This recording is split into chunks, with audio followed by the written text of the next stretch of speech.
Sa po ito, sa iyong kabutihan, sa biyaya. Salamat ulit sa pagkakataon na kami po ay narito upang kami po ay sama-sama na magpuri at sumamba sa iyong pangalan sa aming pag-aaral. Nawa po Diyos, kayo po ang manguna at tawa ang banal mo Espiritu ang magturo sa bawat isa sa amin. Salamat o Diyos sa hapon ito, pangunahan mo kami at gabayan sa pangalan ni Jesus. Amen. Amen. Okay, so dito po tayo sa Proverbs chapter 3 verse 5 mga kapatid. Dahil bagong taon na, 2026, kaya kailangan ang ating tiwala ay sa Diyos.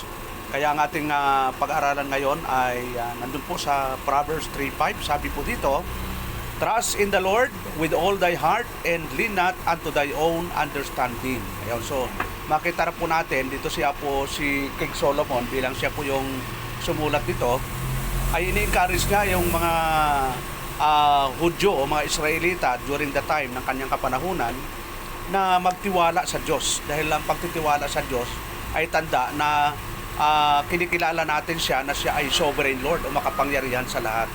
Kasi pag wala tayong tiwala sa Diyos, nangangahulugan lang na hindi natin kinikilala yung kanyang kapangyarihan. So yung iba kasi nagtitiwala sa pera, sa kanyang talino, sa mga material na bagay. Pero dito ay nakapuko si King Solomon doon sa sabi niya na trust in the Lord with all thy heart. Hindi lang magtiwala, kundi ang pagtitiwala daw ay buong puso. Kasi pag sinabing buong puso, kaninong puso kaya yon? So literally sa Hudyo at spiritually, ito ay para po sa mga mananampalataya sa Panginoon. Kaya ito yung makikita po natin na importante yung pagtitiwala ng buong puso. Pangalawa, sabi doon, and lean not unto thy own understanding. Yun. Sabi doon, huwag kang manalig sa iyong sariling kaunawaan. So bilang Kristiyano, bilang mananampalataya, yung kaunawaan natin ay galing sa Diyos, hindi sariling kaunawaan. Ibig sabihin, yung mga bagay na ating pwedeng pagkatiwalaan o bigyan ng kaunawaan ay yung banal na kasulatan. Lalo na yung banal na espiritu na siyang magpapaunawa sa atin. So, yung dalawang bagay na yon, una, trust in the Lord. Pangalawa ay lean not unto thy own understanding. Yun. So, tapos sa verse 6, in all thy ways acknowledge Him, and He shall direct thy paths. Yun. Kung ano man yung ginagawa natin, pagtatrabaho natin, ano man yung mga profesyon natin, ang sabi ni King Solomon, kilalanin mo siya sa lahat ng iyong mga lakad at kanyang ituturo ang iyong mga landas. So, importante yung pagkilala sa mga panutuntunan ng Panginoon. Kasi minsan, yung mga tao pinagpala na, mayroon ng natapos na sa pag-aaral, may trabaho na, pero hindi kinilala yung Panginoon sa kanilang buhay. At ang naging pundasyon na lang nila ay yung kanilang kayamanan, katalinuhan, katanyagan. Kaya kung makita natin si King Nebukadnezar, no? Nung siya ay nagmataas, ay ibinaba siya ng Panginoon. Nawala na po sa pagiging hari, na yung kanyang kaisipan at puso ay pinalta ng Diyos ng kaisipan ng hayop at tinubuan na siya ng balahibo. So, importante na sa lahat ng aspeto ng buhay natin, ang sabi ni King Solomon, kilalanin mo siya sa lahat ng iyong mga lakad at kanyang ituturo ang iyong mga landas. Kaya importante ito na ngayong 2026, lalo natin pag-igihin yung ating spiritual na buhay. Siyempre, yung nakaraang 2025, di na natin maibabalik. Ano man hindi natin nagawa, di na natin pwedeng sabihin, sana nagawa ko. Wala nang ganon. Sabi nga, limutin ang nakaraan, harapin ang nakalaan. Ngayon 2026, ito yung nakalaan na sa atin. Kasi ito na yung buhay natin ngayon. Yung nakaraan, tapos na tayo doon. Kaya, importante na yung lakad natin ay ayon sa kalooban ng Panginoon. Verse 7, sabi doon, be not wise in thy own eyes, fear the Lord and depart from evil. Huwag kang magpakapanta sa iyong sariling mga mata matakot ka sa Panginoon at humiwalay ka sa kasamaan. Ayun. So napaka-importante sa atin bilang tayo mga anak ng Diyos, lingkod ng Diyos, na yung pagiging pantas natin ay galing sa Diyos, hindi sa sariling kapantasan natin. Kasi yung pagiging matalino sa mundo ay kamangmangan sa Diyos yun.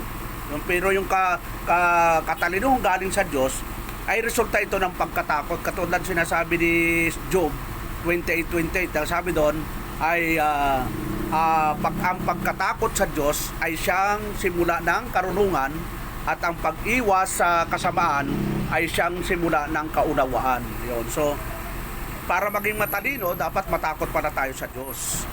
At sabi nga ng James, kung kulang tayo sa kaalaman, ay humingi tayo sa Diyos. Sa Diyos pala ang magagaling ang kaalaman, hindi sa tao. Sabi doon, humiwalay sa kasamaan. Sinong humiwalay sa kasamaan? Tayong mga anak ng Diyos, tayong Kristiyano. Kasi pag sinabing kasamaan, ito hindi ayon sa kalooban ng Diyos. Hindi gusto ng Diyos, hindi tinuturo ng Diyos. Kasi may mga mukhang tama, brother. Pero hindi naman tinuturo ng Bible. Sa katulad yan, may mga simbahan na nagtuturo ng babae pwedeng magpastora. So wala sa Biblia kasi nga ipinagbawal ng Biblia na ang babae magturo ni mamuno sa loob ng iglesia. So against yun ang Biblia. Sa tingin ng iba, tama yon kasi sabi ng iba, ay wala kasing lalaki. Wala naman sinabi ang Bible na kapag walang lalaki pwede na magpastora. So pag sinabing huwag, huwag talaga. Kasi mahigpit ang Diyos. Gusto niya na ma-pure yung kanyang mga anak. Gusto ng Panginoon na ma-purify yung mga kumikilala sa Kanya. Tapos sa verse 8, sabi doon, it shall be health to thy navel and marrow to thy bones. Magiging kagalingan sa iyong pusod at utak sa iyong mga buto. Ano po yon? Yung pagkakilala natin sa Panginoon, yung pagiging pantas sa pamamagitan ng kaalaman galing sa Diyos at sa paghiwalay sa kasamaan.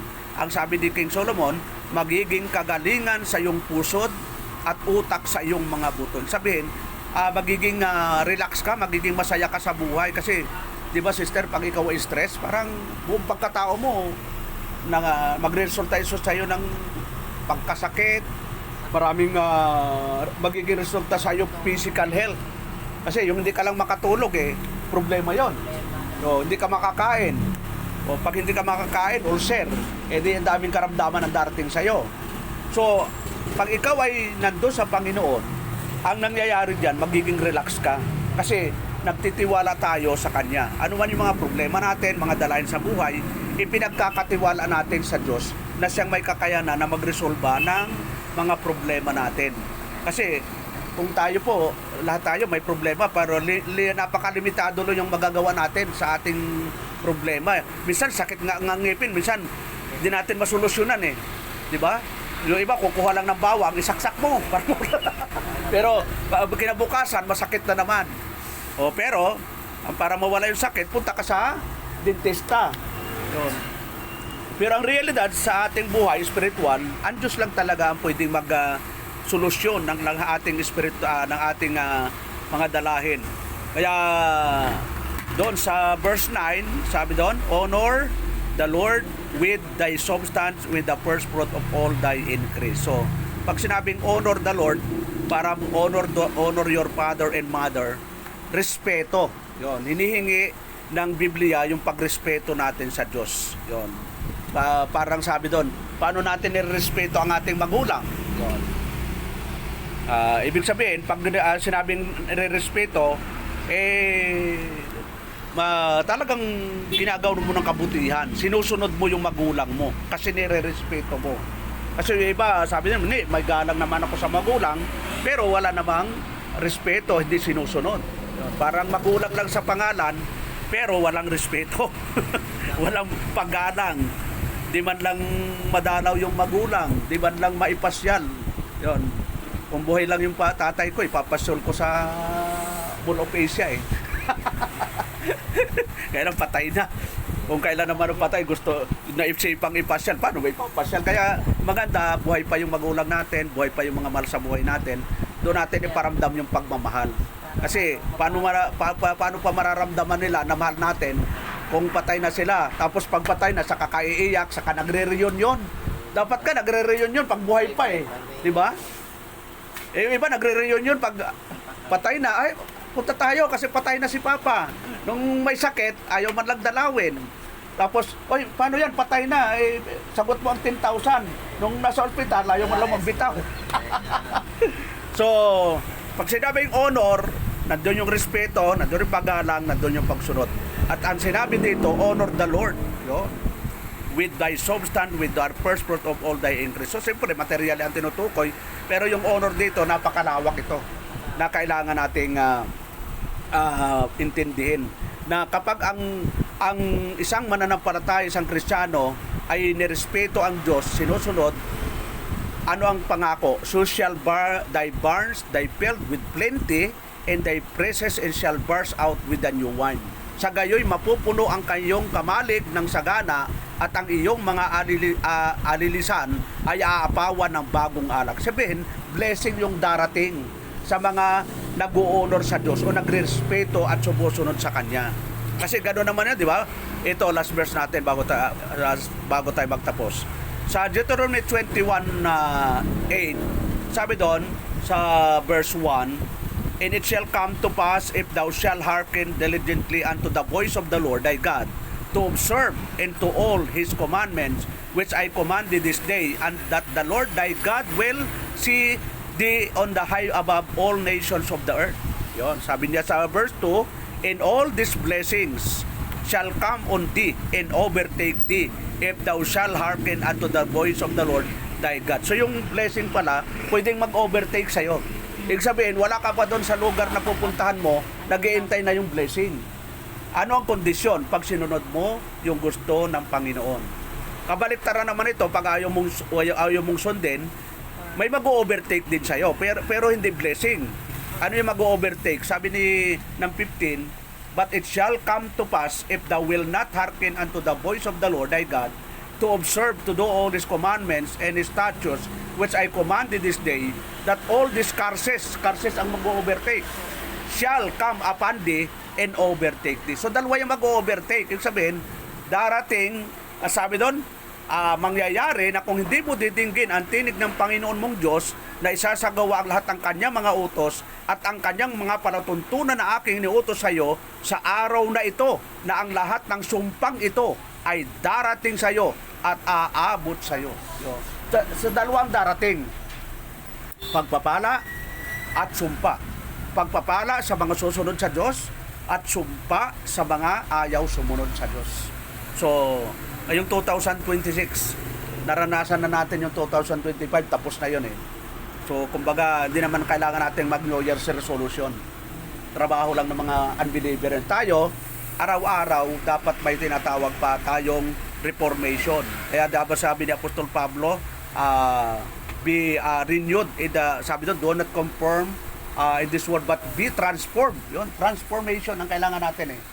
Magbagong pag-iisip. Kasi araw-araw yan, kailangan magbagong pag-iisip tayo kasi may mga, wala namang perpektong tao dito sa mundo. Ang nabuhay lang ditong perpekto ang ating Panginoon nung nagkataong tao. Pero tayo mga Kristiyano, kahit tayo Kristiyano, marami natin pagkukulang sa Diyos.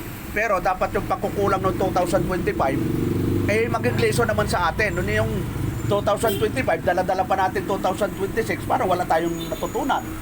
So kailangan may natutunan tayo sa mga nangyayari sa buhay natin. Yun, katulad ng mga panahong ito na talagang pagulo ng pagulo ng sitwasyon sa, di ba, yung US, ginera yung Venezuela. Doon kala mo, nahuli yung presidente, napakabilis. Ngayon, yung China, sabi niya, kaya, pwede palang gawin. Yun. Napakalit ang Taiwan. Pwede rin gawin pala sa Pilipinas, kasi malit din ang Pilipinas. So, parang nakaisip tuloy yung malalaking bansa na yung mga kaya nilang invade o sakupin, kayang-kaya pala kung talagang gugustuhin.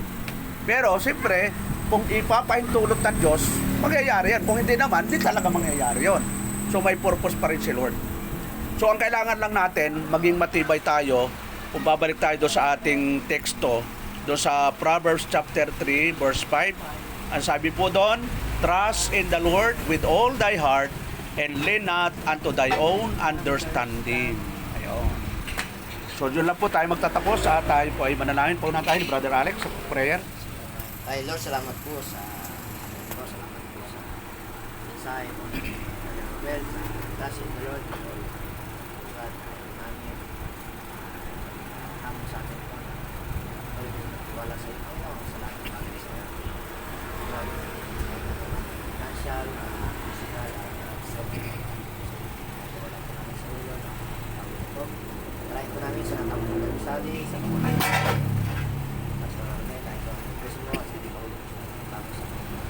salamat po Ama sa inyong buhay. Sa pangalan po ni Jesus. Amen.